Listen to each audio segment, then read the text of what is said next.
you, Mark, for your talk this evening. Mark is a doctoral candidate at Macquarie. So, how far are you in that?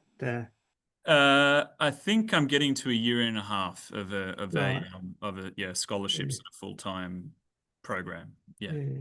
And you're also a casual lecturer in Latin and ancient Greek languages at Macquarie Uh, and at Campion yes, College. that's right. Yes, an Edmund Yeah. Campion. Champion often gets it often gets called that, but yes, Yeah, it's but it's Campion. Campion. Yeah. Um, Whereabouts is Campion? Is that It's in Old Toon Gabby, so a yeah, short drive from the Parramatta CBD towards further west, I suppose. It's yeah. a small little I place. go past that place now and again, but the street, but not the Mm. place. Yeah, it's a bit off the main road there. Yeah. Yeah. And so your research examines the language of Tu Esdras and other biblical texts Mhm. in the light of post-classical developments and the wider history of Greek. Mhm. So that's a mouthful in itself. And we're honoured to have you here tonight. And you're going to be speaking about insights from the periphery, exploring Hellenistic language and identity in biblical translations. So we await with great interest in that. Um, Thank you. so I'll hand over to you, Mark, and we'll have questions at the end. Thank you very much, Don, and the honor is all mine. I'm especially pleased to be talking to this group who've been great champions of our conference coming up this year, Yeah. and a great support network for people doing work on early Christianity, Judaism, and related fields like my own, which isn't in this field in some sense or another. Yeah. It is. It Yeah. is. It is. Yes. Yeah, very much so. Yeah. Okay, thank you. Have I been made a what's the word I'm looking for? Co-host now that I can share. Ah, yes, I can see that. Thank you very much, Leslie. Okay, I hope it doesn't disturb the recording, and I will share um, all of this in a second. I'm okay. All right, let's begin. Okay, yes, thanks again for that very kind introduction. Indeed, I'm looking at the Greek translation of Ezra Nehemiah as a witness to broader cultural linguistic developments in the Hellenistic world.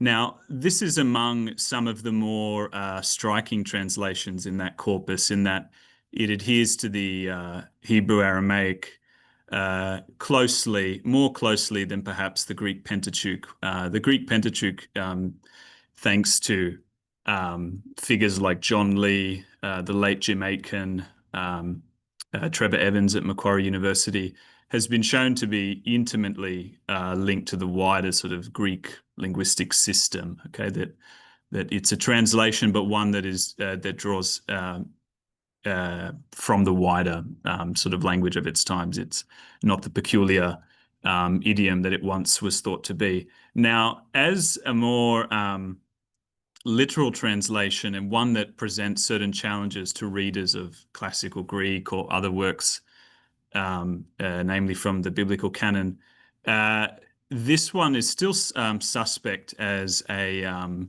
work of language contact, so a sort of Hebraizing Greek and things like that. Now, and so one of the ways that I have to address that challenge in my research, namely the challenge of those assumptions, is to compare this translation, select features of it at least, with similar things in other Greek texts. And what I increasingly find is that I'm not always finding such comparanda in Greek literature, but in Greek documents. Or if it is literature, it belongs to Greek of a later time, such as Byzantine authors, late Roman texts, so outside of the sort of mid-Hellenistic period. And as I hope to show today, that's significant because to be a scholar of classical Greek is not to be a scholar of ancient Greek more broadly, because there is so much that the literature does not represent. And I'm hoping to demonstrate some of that today. And I think as scholars of Christianity and ancient Judaism, that you are especially well placed to be familiar with some non-literary varieties of Greek, because to some degree, much of the early Christian literature reflected middle and lower strata of the Greek language, and I hope to expand on some of those points today. Okay, so yes, and this particular topic is based on a trip I did earlier this year to collect data from three sources, in addition to Esdras and similar translations, and more importantly, manuscript variations on the text. I also looked a lot at Ptolemaic contracts, so these legal documents that have been preserved, leases, marriage contracts, things like that. And also something that is perhaps unexpected, West Greek inscriptions from Dalmatia. This will be more loosely related to broader themes of language and identity today, but there's a lot to be said about this corpus as well. So the key activities of the trip, I was very busy. I set myself a lot of things to do in that month overseas, late January to late February. I was looking at the contracts of a particular Greco-Egyptian notary named Hermias of Paturas in Upper Egypt. I had a brief visit at Tyndale House, where I was taking advantage of the wonderful community as well as their great resources. And I know that you'll all be familiar with Tyndale House and Macquarie's history of sending researchers over there. I sort of borrowed from that idea and inserted it into my own trip. Greek linguistics resources and faculty at the University of Ghent, which is a key player in the research that I do and the conference that we'll be hosting later in the month. And then there were these Greek, more specifically West Greek or Doric inscriptions from Dalmatia. Dalmatia was, for the most part, colonized by Greeks from Sicily in the opening of the 4th century BC. And I hope to demonstrate that the sort of issues that we deal with of identity when talking about early Christian and Hellenistic Jewish texts, they have a far deeper history in the pre-Hellenistic period of the question of who is Greek, and who says so and why, and that sort of thing. Then there were 4 research seminars ranging from like 40 minutes to an hour. I'm something of a social academic, so I like putting on talks, and these drew on things specifically related to the Septuagint, and then also texts that are also of interest to me and are closely linked to the sorts of language we find in the in 2 Esdras and other similar translations, namely Revelation.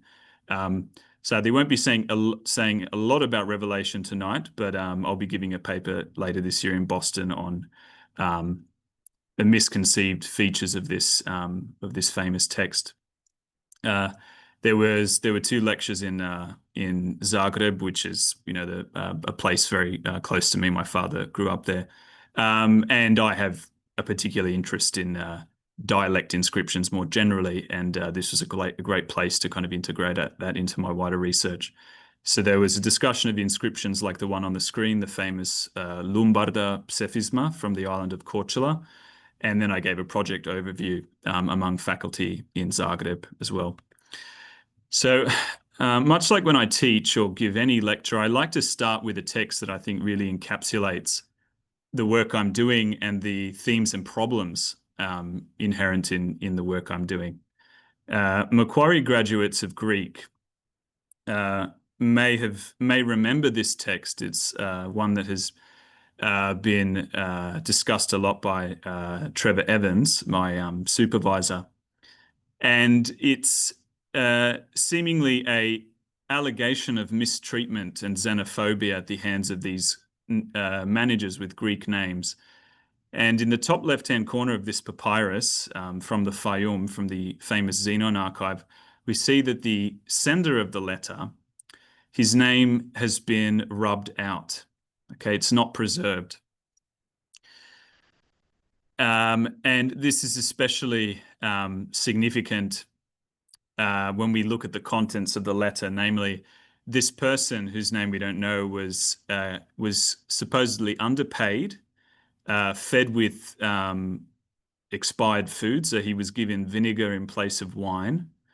And on 2 occasions, because of these hardships, he left his job. He left his post, which I believe was in the transport of camels on behalf of this archive keeper, Xenon, who worked for the then finance minister of Ptolemy Philadelphus.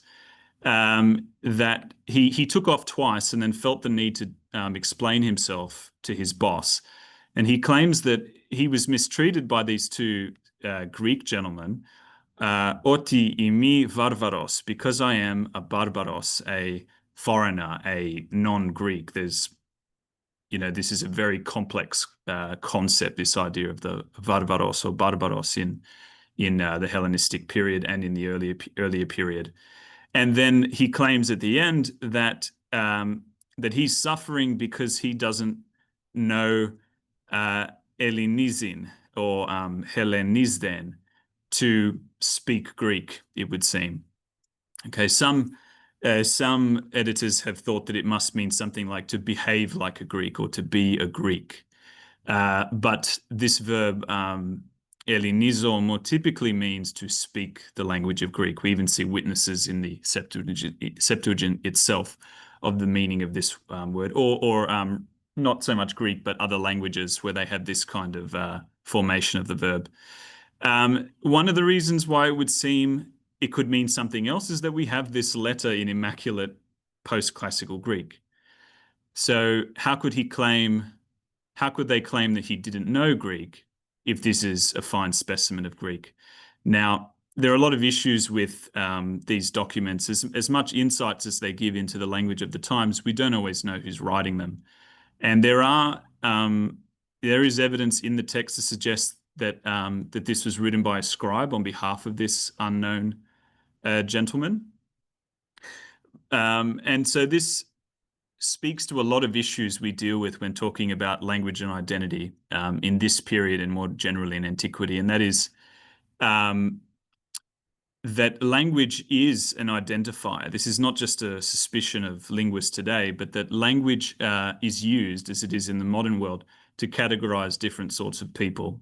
Who's educated, who's not educated, who is a first-generation Australian, who is an established member of our society, and that this can be a point of discrimination as well.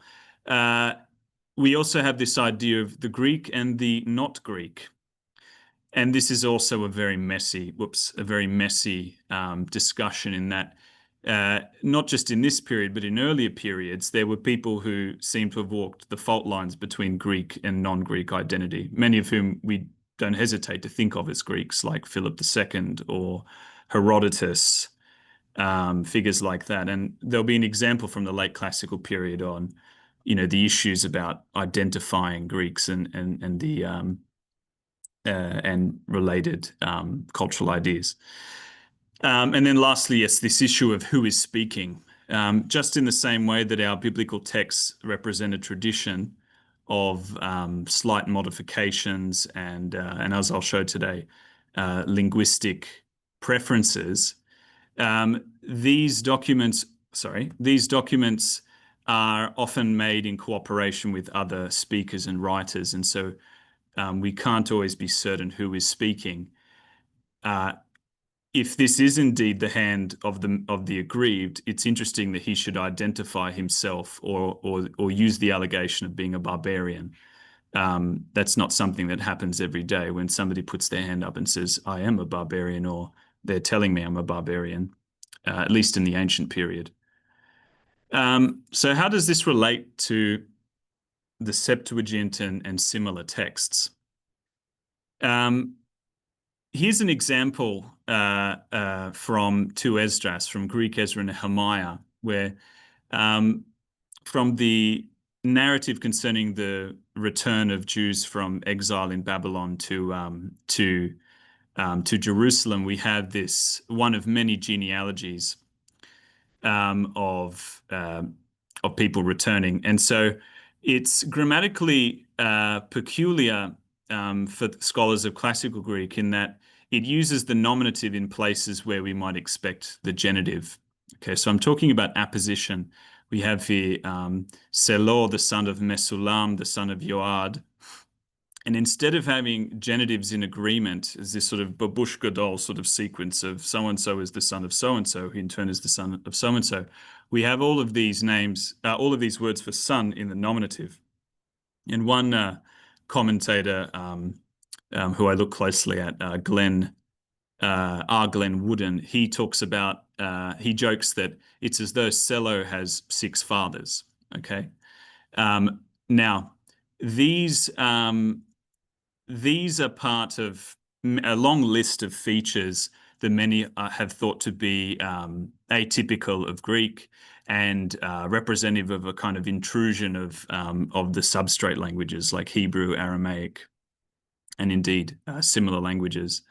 At its most extreme, the Septuagint, and in particular these later translations, these highly literal translations, are thought to represent a kind of anti-language recalcitrance, a reluctance to accede totally to a Hellenizing project, a response to linguistic imperialism. Now, this, of course, is colored by assumptions about Jews and their particular cultural and political preferences in the ancient world.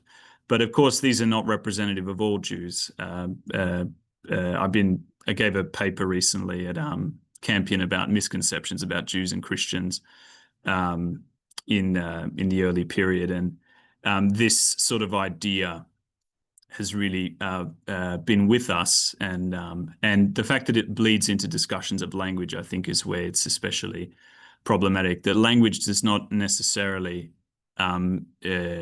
mark one's political or cultural views. For the most part, you'd expect someone born in a Greek-speaking part of the world to speak the Greek of others, with a few sort of special usages representative of their cultural practices. Okay, now a similar feature is quite common in the Book of Revelation as well, which I would love to have given a nice 5 minutes to discussing examples. But at the very least, I can talk about some ideas about how that has been received. Bengal, one of our earliest commentators on Revelation, said these famous words in Latin: "Thinking in Hebrew, writing in Greek." That is, the sort of shell of this language is Greek, but it reflects more about Hebrew or Hebrew thinking in the way that it's structured. Now, something that is especially alarming from late antiquity itself is that Dionysius of Alexandria, the Bishop of Alexandria, according to Eusebius, had this to say about the language of Revelation in relation to some of these features: that it's not accurate Greek. He uses barbarous idioms and solecisms. These are 2 words that are very easy to misinterpret. Barbarous idioms does not necessarily mean foreign sort of intrusions into the language, nor does solecisms, though in origin they do have associations with different cultures. I can perhaps expand on that at the end in question time. A big part of my research is investigating such claims. There are many learned men in Greek literature who write about language in a structural way, the Atticists being a famous example, making value judgments about language that reflect at best the sort of highest varieties of the Greek language, but don't by any means represent broad views of the times. And Dionysius himself uses many of the much of the terminology characteristic of that kind of linguistic prescriptivism. Now, these are not restricted. These kinds of appositions in the nominative are not restricted to the Greek Bible. Here's an example from one of these contracts of Hermias of Paturas, this Greco-Egyptian notary, where we have this contract of land sale, where we have the recipients in the dative, recipients written in the dative, like Petiar Samthe, so granted to Petehar Semthes and his brothers, or the brothers. And then we have three names in the nominative where we would typically expect the dative case. Okay, so seeing as they're co-referential, they refer to these brothers, and yet they're in the nominative. Now, the late Jim Aitken looked at these contracts and drew a not dissimilar conclusion to Wooden, that namely these are not typical of Greek syntax, that these must represent some sort of deviation from the norms of Greek syntax. I am fortunate to have had him as my MRes examiner, where he disclosed, when I mentioned that he had said this in my thesis, he disclosed to me that his views had changed and that he'd given a paper at this at a conference, but regrettably I do not have a copy of that transcript. But he gave invaluable insights into how I could take my research further on this front, and I'm very grateful for that. So my research, and this is just a very small selection of examples, has shown that these aren't in fact grammatical transgressions, that in fact they are consistent with a lot of compositions of the time. We have here another contract from Tebtanis, which does not, has very few deviations from what we might consider standard Greek syntax. In fact, even learned Greek features and orthography. But again, we have this nominative in apposition to names in a different case. So we have here another land division contract of these Greek-looking names, but we can't always read too much into. We shouldn't read too much into the sort of linguistic derivation of these names. But we have a cleric cavalryman who's leasing some land to Socrates, the son of Ptolemy, and Phanesus, and these in apposition in the nominative are described as two Persians. Okay, so they have Greek names, but they are supposedly Persian migrants, or perhaps more specifically, no, these are in fact Persians born in the diaspora in Ptolemaic Egypt. So this is shown in other contracts, but if we jump ahead in time to one of the handbooks of Constantine the Seventh Porphyrogenitus, we see a similar usage to describe a term or a phrase like to so and so, or thina, to how to describe a certain person without getting specific. So this book records protocols, what is to be said and given to certain delegates and representatives of foreign states. And here, this high commander of Arab forces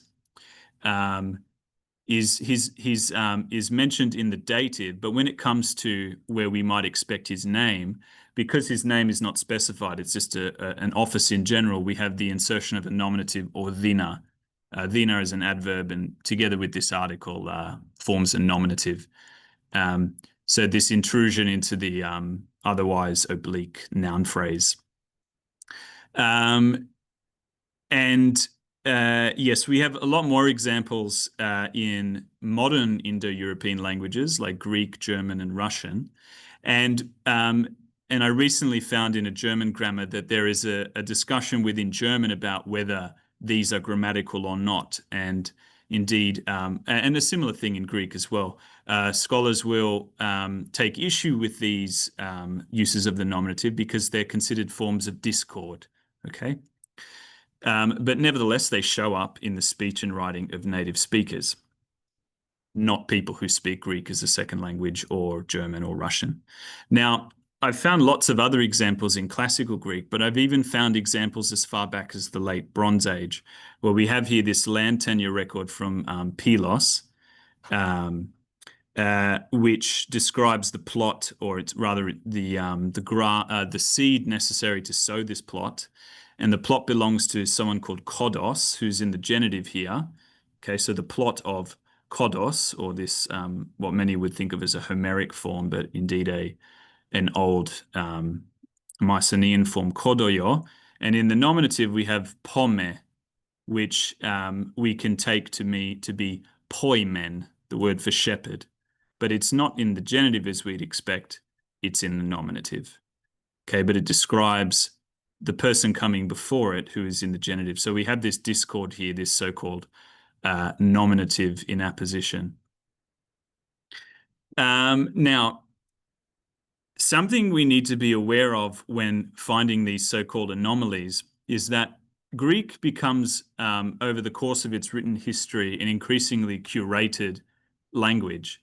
Okay, it's not that people simply write without thinking about it, that over time, especially under the pressure of education systems and learned circles of commentators like Phrynichus, like Dionysius of Alexandria, certain ideas take root about how things should be done. And it's not just in terms of the good vocabulary you should be using, but even the structure of sentences. Okay, so I've recently read an article where they talk about Homeric and examples from Xenophon and Herodotus, where they talk about this idea that to write a language down is to somewhat change its DNA, that it leads to a kind of reanalysis of the language. Okay, so I'll have more to say about that in my conclusions.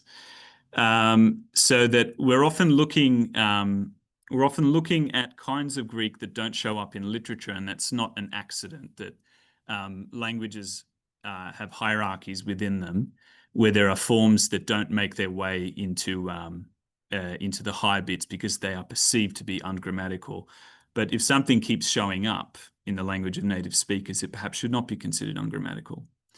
Now, I wasn't going to say too much about these West Greek inscriptions from modern-day Croatia, Albania, and Montenegro, but I think that it's important that the discussions we have about the identity of Hellenistic Jews, Egyptians, Syrians, etc., are framed within a wider process of people finding their way into Greek culture, okay, over the history of the language. You know, to speak of Greeks as a culturally or unified group of people, of course, or any nation. You know, there's people. The borders or the peripheries are very porous, and this this got me into a lot of thorny questions in Zagreb when I would sort of give my views on this.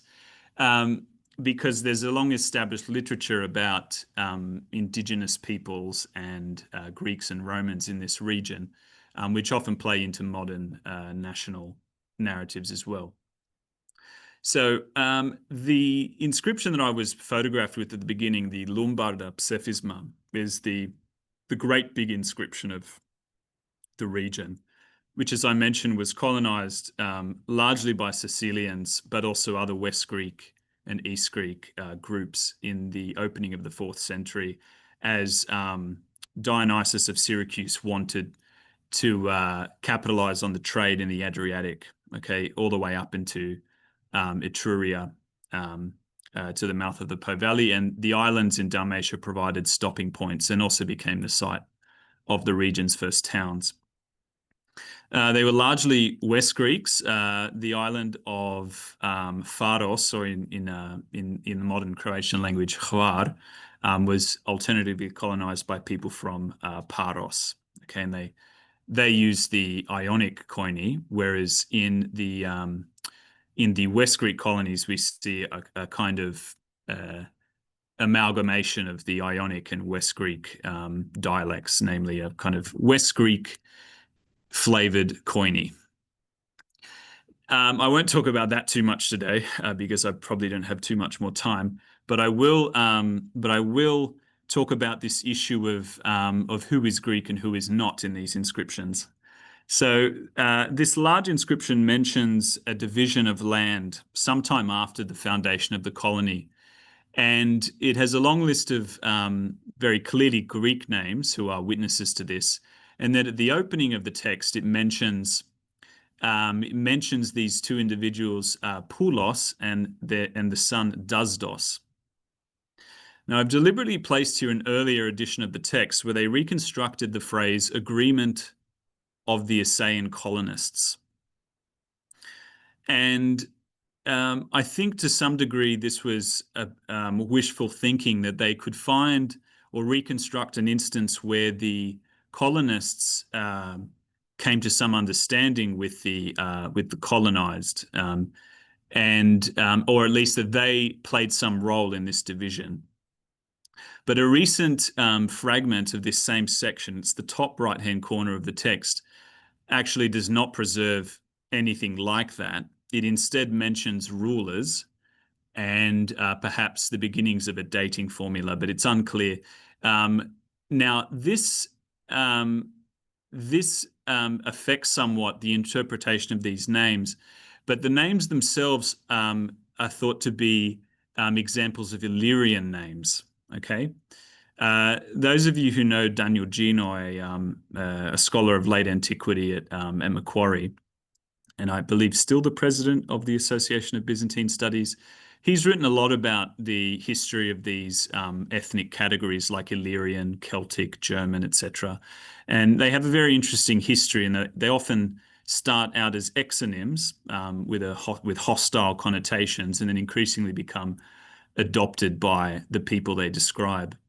This is very early, though, in the history of sort of Greek presence and Roman presence in the region, that the use of the word Illyrian is not especially helpful. There's a long history of this term sort of expanding northward from the north of Greece, being used in different ways, and it tends to be used in contexts of hostility, and also to describe slaves that have been captured and mentioned at Delphi, etc. As for these names, calling them, designating them as the indigenous people or non-Greeks or as Illyrians is interesting when we look at the other places where such names show up. Now, these may well not be etymologically Greek names, but that does not necessarily say everything about these individuals and the cultures they're participating in.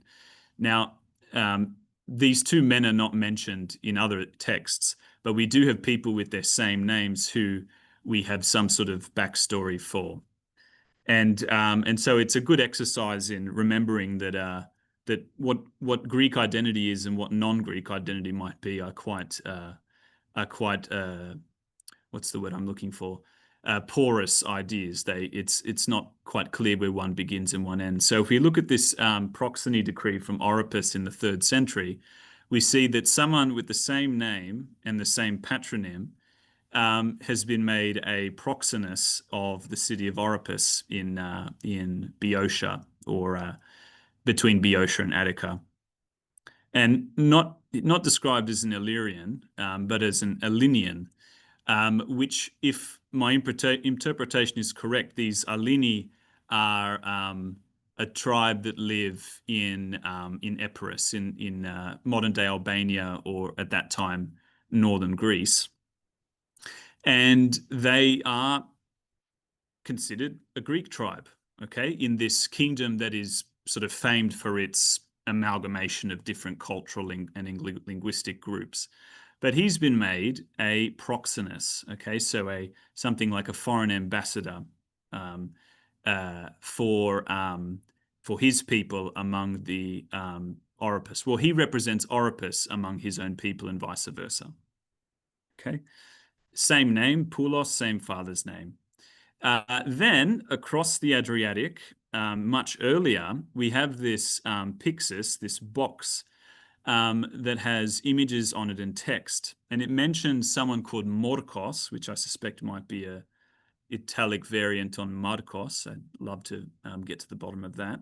He made it, and someone by the name of Poulos instructed, okay, Now, did he instruct him in the making of the box, or did he instruct him in the text on the box?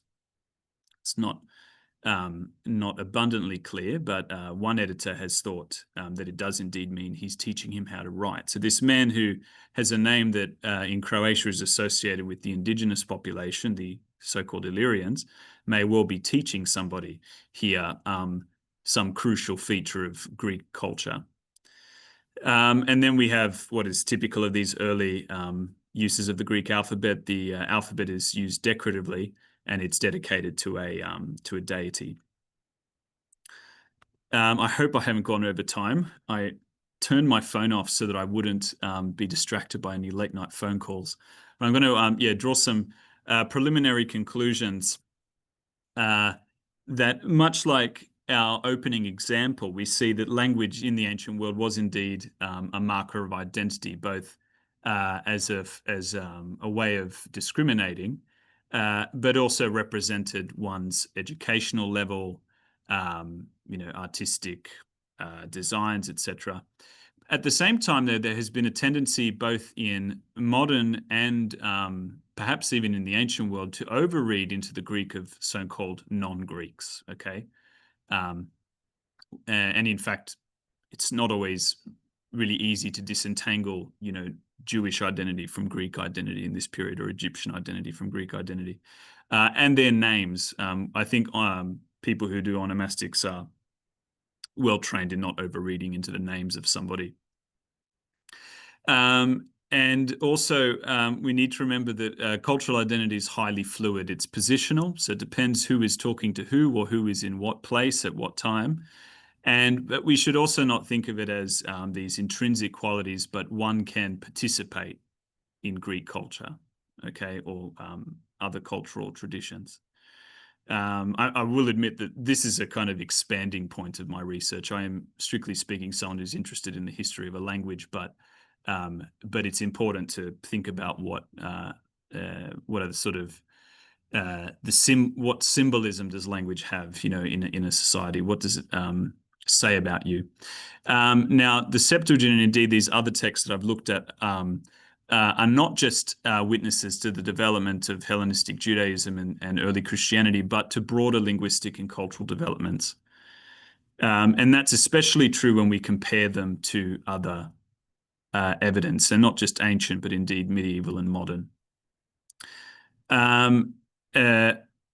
Whilst there has been a lot of great work in the last century to shed light on lesser known forms of the Greek language, there is indeed a lot more out there, and which will increasingly show us that that our suspicions that the Septuagint or the Book of Revelation might represent something specific on the level of structure to Jews and Egyptians, that very often we can find comparanda for such things elsewhere. And I'm not downplaying rather the cultural distinctivity of these groups, but very often we are overreading into their language because a Hebrew name is attached, or it's associated with a Jewish or early Christian milieu. Perhaps I can come back sometime and talk about Revelation, because there's a lot of surprising results when you compare Revelation to broader Greek forms of writing in the period. Okay, I really hope I haven't gone over time too much. I guess this is the bit where I advertise the conference that you've also kindly thrown your support behind. Yes, so in addition to this conference, which, using the QR code, you can find this Eventbrite page where we'd like everyone to register. You can join the live broadcast for free over the 3 days. Whereas for $43, you can attend all 3 days. Now, we've only put that in there to cover our catering costs. And yes, and we would love to see you all there, not least because it wouldn't have happened without you. Now, in addition to that, I was talking briefly with Alana about Professor Mark Jansa, who'll be talking, among other things, about the achievements and legacy and the life of James Noel Adams, better known to many of you as Jim Adams, who was one of Australia's greatest Latinists, and was recognised internationally, as this long list of honours reflects. And so, yes, that will be happening at Macquarie on the day before our conference. Also a free event. Whoops, what happened there? Also a free event. My bad. Then there'll be 2 public lectures on Cappadocian Greek, which bears a close relationship with ancient Greek, but also is the result of nearly 1,000 years of isolation in subsequently Ottoman-occupied Cappadocia and more broadly Anatolia. Okay, so these are lectures that will be happening at UCID on the 25th and at the Greek Orthodox Church in Kogra on the 28th of August. And one last thing, I need to thank Dr. Janet Gale and her late husband, William Gale, who have for many years now supported people like myself and more generally the development of scholarship in the ancient world at Macquarie. And those of you who are sort of closely linked to Macquarie will know that times are rough at the moment, and I think we're especially appreciative of their contribution at times like these. Thank you very much. Well, thank you, Mark, for that brilliant talk. We'll open it up to questions and discussion. So, is anyone would like to begin?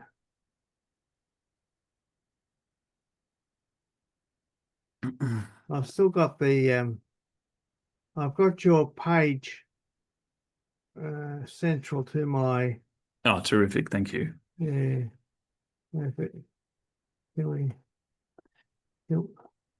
Sorry, I just shared again because I was worried that it dropped out at the end of my presentation. No. But I need it to be removed, Mark, so I can see. Okay. Who's, Are you all looking at my I maybe have shared my entire screen, where what I wanted to do was just show the PowerPoint slides. Yeah, sorry about that. Okay, hopefully that works now. I can just There we go. It's gone black. It's gone back. It came back again. Great. Oh well, we'll continue on and see how we go. So anyone, Elena, you got your hand up. Oh yes. Well, I can see you, Elena. Just by yeah, you can see me. I've got the gallery view up on mine actually. Yeah, I haven't. Mine's showing everybody. All smiling faces. Mark, that was really fantastic. I'm sure you know how much I'm devastated to be missing all those fantastic talks. Now it really interested me a lot because in Don's and my and some of our colleagues' work on Christian papyri in late antiquity, we've come across a couple of those things. Now I haven't got your degree of linguistic subtlety, but where you do get, for example, a Hebrew name in the context of a Greek papyrus, and it'll appear in the nominative, perhaps naively, I always took it to mean because they couldn't put the Hebrew name into a Greek declension. They didn't know what to do with it. And so rather than it being a stylistic thing or whatever it was just simply they didn't know what to do with it. That might be wrong. But, Jacob, for example, I don't think they know what to do. They don't. They can, make it Jacobus or so on, but they don't always do that, do they? I just don't know. I think they got a bit stuck with some of the names. Yeah, I definitely. It's definitely been brought up many times, and rightfully so, that a lot of these nominatives appear immediately after indeclinable names. That's yes. Now there is. I've been recently looking at a similar phenomenon in German, because German has declinable articles, but not declinable nouns. It has declinable adjectives, and so you'll sometimes find that when an adjective follows an indeclinable noun, the expected case will switch to the nominative on the analogy of the noun looking like a nominative. So there is potentially an internal explanation. Yeah, it's one of the really subtle but significant things I need to be working with. At this stage, I've gotten to the point where I can demonstrate that these sorts of things do happen in Greek by themselves. But yeah, the question of multilingualism and when the words that aren't Greek show up in Greek sentences, that yeah, there's a lot of nuance that I need to sort of get better at talking about there. But I can definitely show you examples when Hebrew names or Egyptian names are not in play, and the same thing happens. Oh, thank you. Yeah. Thank you. And I loved your reference to Jim Atkin, by the way. And just one other thing, your initial example, and I like the way you gave both the probably more correct late Greek pronunciation and the one that those of us who were educated 100 years ago are used to. I don't hear very well. I mean, I ring a call centre in Fiji or something. It's not so much the person isn't speaking, it's that I can't understand their accent.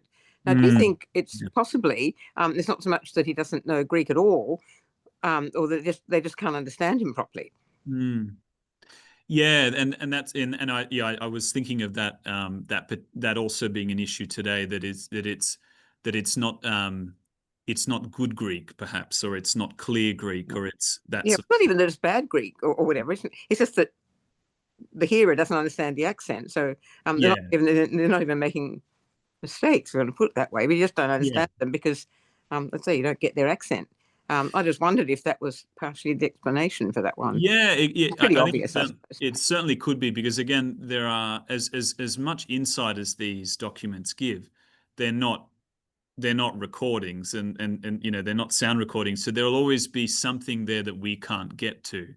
But for me alone, the fact that he articulates this reason, and it's one of those awkward things where if you're familiar with the Xenon archive, you tend to think of Xenon at being at the center of it as the person who's sensible. And yet he's gotten this complaint from someone who's on the one hand done a runner, but at the same time is claiming that he's been really badly mistreated. And it puts you in a weird position where you're asking yourself, you're like a small business owner, you're like asking, well, what do I do about this? Like, how do I feel about this allegation that he's made?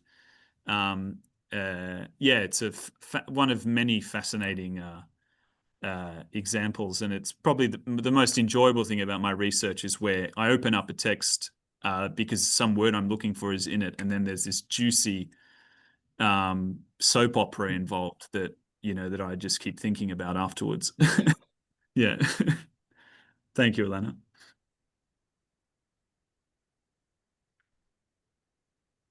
Elena, if you could act and look out for whoever has got their hand up or wants to say something, because I can't get rid of Mark's. Yeah, sorry. I have the same issue where I seldom am able to look at everyone in gallery mode and have a clear screen. I'm having this issue with my Latin students at the moment. That sometimes it works and sometimes it doesn't. Right now, I can't actually see any hands up. Mm-hmm. Am I missing something? I've got the gallery view up.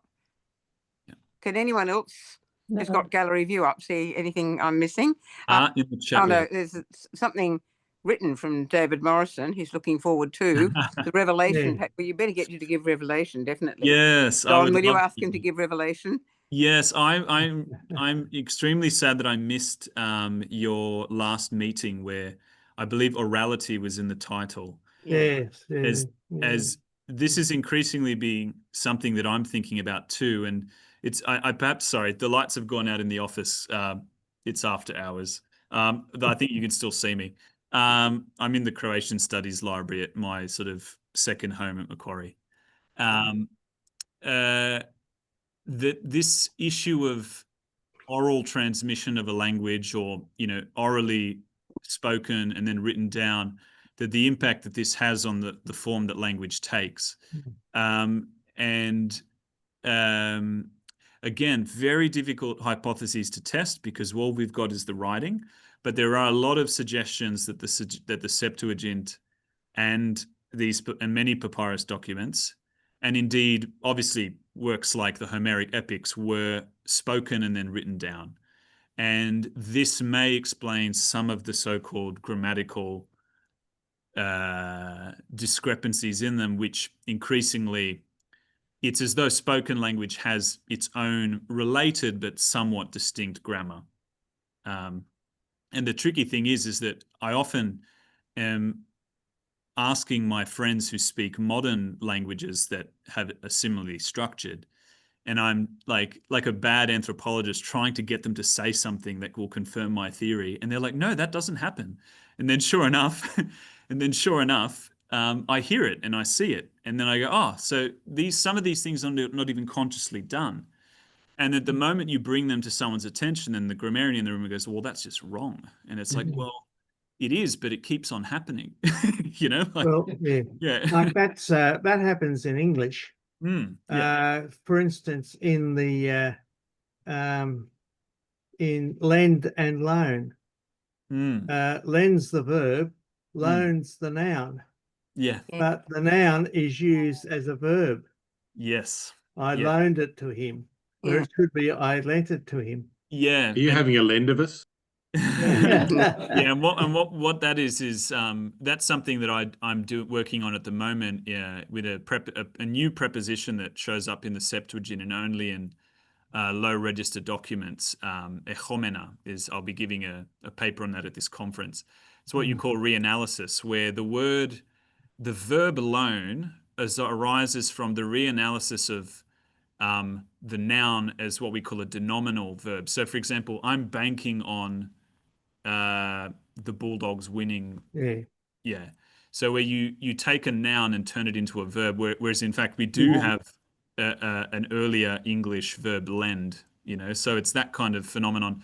And these sorts of things are increasingly showing up in my research, and you're not going to find them so easily in literary Greek, though I suppose a lot of early Christian texts and Byzantine texts as well,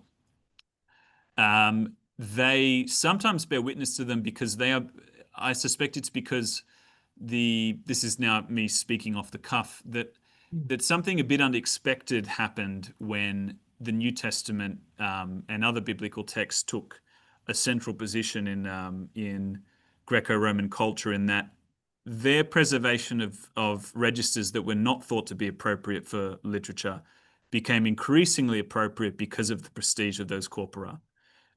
So if you think of the impact of the King James Bible, for example, on you know, certain words and stuff in there, and I need to perhaps commit some of this to writing. This idea that the prestige of a work alone can radically reinform what we consider to be good usage. Yes, I. Probably, yeah. If my supervisor he said, Mark, don't make claims that you're not prepared to back up in the moment. But I think that you can. I think there's a good case for this, because I'll give you an example. This word that I mentioned a moment ago, and I gave a paper on in Ghent, echomena, is in origin a participle, but then gets reanalyzed as an adverb and then gets used as a preposition that means something like near. And it doesn't only show up a lot in the Septuagint, it shows up in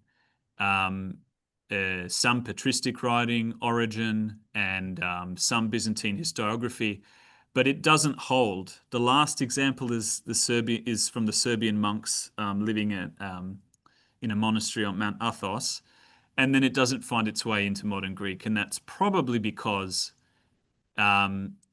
it looks like an example of disagreement or discord in the language, and then gets discarded because there are other words that don't sort of make people's eyes burn when they see it written down. And so there's an element of language development that is artificial, or rather not artificial, but curated. You know, the grammarians actually do have an impact on what makes it into the books and what doesn't. And a good example of this is in modern Greek at the turn of the last century, Croatian after the War of Independence in the 90s. It's happening in a very big way in the Israeli Academy, because obviously Hebrew is a revived language. So linguistic purism is the term for it, whereas languages like English up until fairly recently have been roaming in the fields freely and doing what it likes. Languages like French and modern Hebrew Croatian, because of a certain anxiety about cultural preservation, have decided to pursue, well, this is a purely Hebrew word. We're not like it, and it carries more weight than the Yiddish word, or more weight than the Arabic word, for example. Yeah, so there's a lot of great work being done on this at the moment. Linguistic purism, or famously Atticism, is what it came to be known at a certain point in time in the Greek language, so the Roman period. So yeah, and the coolest thing is that our Christian writers bear witness to these processes. Phrynicus, a grammarian, says, when you say thank you to someone, don't say evcharisto, which is the modern Greek word. Say echocharin, I have thanks. And yet, evcharisto is the word of thanks in many New Testament books. So the words of the evangelists are sitting below the high profile sort of layer that many of our sort of classicizing authors have. So yeah, they're just some examples of why Christian texts are have mass appeal beyond church history, theology, and things like that. Yeah, so yeah. And also, there's not much point in telling people not to say things unless they're saying it. Yeah, that's right. Yeah. Yeah. Well, whenever I meet someone and they find out I'm a linguist, they always kind of like look at me and go, "Oh, I'm a bit of a grammar Nazi," and I'm like, "Yeah, that's not what I am." Like I'm interested in. I often give demonstrations of like Western Sydney linguistic developments among my Campion students, because many of them are home from the countryside, so they haven't grown up hearing, certain features of Western Sydney English that I grew up hearing. Yeah. I also think sometimes people don't know exactly what they're saying. I had that a few years ago with, when people say, yeah, no. And I said to somebody, what does that mean? And she said, oh, I don't know. I've never heard it. But she just said it. Yeah. And you try to get somebody to explain what it was. And I think sometimes it's just a bit inadvertent, isn't it? Yeah, well, it's the difference between semantics and pragmatics. So pragmatics is what something means contextually, like what end does it achieve in terms of communication. So yeah, nah is a kind of semi-polite way of saying not really. Yeah. Yeah. Well, the person didn't know that she just said it. She said she heard it. I said, but you just said it. What does it mean? Yeah. Yeah, I would like to be keeping up to speed with modern developments, but yeah, Don, you mentioned loaned. I detest the word slay as the way that young people are using it right now, and I can't believe I'm saying that, but I hate it. Yeah, because it's ambiguous as to what form it is. So as a linguist, it drives me mad because I'm not really sure what the form is. Yeah. So you're going to SBL, Yes. is that right, at Boston, and you'll be doing the Revelation stuff. Yeah, I can the syntax. Yeah, sorry. I feel as though you're asking me what I'll be talking about specifically, but please, I'll let you finish because I have a bad habit of. No, that's fine. No. So we need to get you back for that. Great. Yeah. Yes. Probably next year. That'll be fantastic. Yeah. Yeah. I can say one thing about it. You'll all be familiar with the one who is, the one who was, and the one who is coming formula. Now, when I gave a paper on this at a conference at Campion last year, a theology lecturer from Notre Dame came up and he said, "Thanks for talking about that, because I was asking my Greek teacher about that, about the grammatical sort of messiness of that when I was a student, and you're saying that it actually checks out." And you'd be surprised to know that the Emperor Augustus, in his correspondence with the Ephesians, and not the Ephesians, and also the people from Aphrodisias, that he actually uses a similar construction to the ho en, the one who was, which seems really weird to a scholar of classical Greek. But I've got, external reference points for that and other features of that formula. Of course, it is a very Jewish thing, the one who is, the one who was, and the one who is coming. but nevertheless, its structure actually does check out with some other things. Sometimes I have to look far and wide. Sometimes it's right under our noses. But yeah, sorry. Thanks. Well, we look forward to that paper. Thank you. And has anyone else got any comments to make? Can you see anyone, Elena? I'm in the dark here. Ah, yes. Someone has mentioned Slay, Jonathan, as a compliment. Yes, it is a compliment. It just it's just a bit disorienting for me. Yeah. Yeah. Good on you, Jonathan. Well, thank you very much, Mark, for that paper. It was really great, really great. Thank you very much. We look forward to revelation, to all to be revealed. Oh, yes. Yes. Well, and thank you very much for everyone who's attended. I can't see you, but thank you very much. It's been a great night. Thank you, Mark. Thank you, everyone. Thank you so much. I look forward to seeing you all down the road. Yeah. So remind us again about those papers at those seminars. Yes. Perhaps we could put it in the news sheet. Thank you. Yes, I've sent an updated version of it just yesterday. Yeah. I hope there hasn't been any stuff ups with the way the email got out to people. That I noticed that the email we sent to Father Athanasios in Cogra was half finished, like his actual email address. So I hope this hasn't happened to others. I know Alana has definitely received it. Yeah. And that was in the same batch. So I'll send it again, and just to cover myself, I might send it to a few of my friends in the room. So thanks, man. Yeah. Right. Thank you. Well, thank you. Thank you. Have a lovely evening, everyone, and see you around. Yeah, thanks, mate. Thank you.